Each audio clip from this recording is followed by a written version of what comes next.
Donc là, cette année, on a pas mal de clématites atragènes. C'est donc une sorte de clématite alpina, très robuste au froid, ça tient jusqu'à moins 30 degrés. Plutôt les planter à mi-ombre, comme beaucoup de clématites maintenant, mais avec une grosse floraison de printemps. Donc c'est avril-mai. Et on a beaucoup de nouvelles variétés maintenant qui sont originaires de Pologne et qui viennent de la pépinière de Marzenski, qui est le plus gros producteur européen de clématites et création de variétés, quoi. Donc là, on a Golden Dream qui est très joli. Pink Surprise aussi, qui sont arrivés à faire des hybridations vraiment spectaculaires, très florifères et rustiques, vraiment.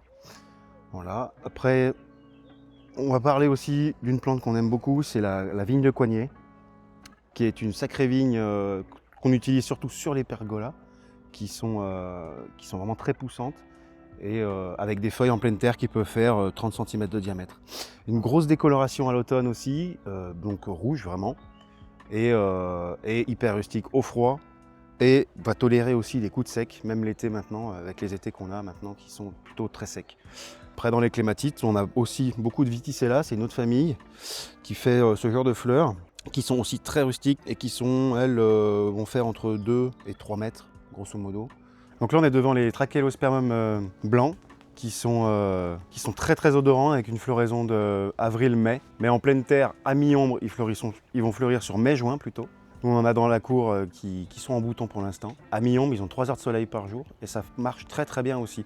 C'est une plante qui est plutôt connue pour mettre en plein soleil parce qu'elle va tolérer vraiment le sec.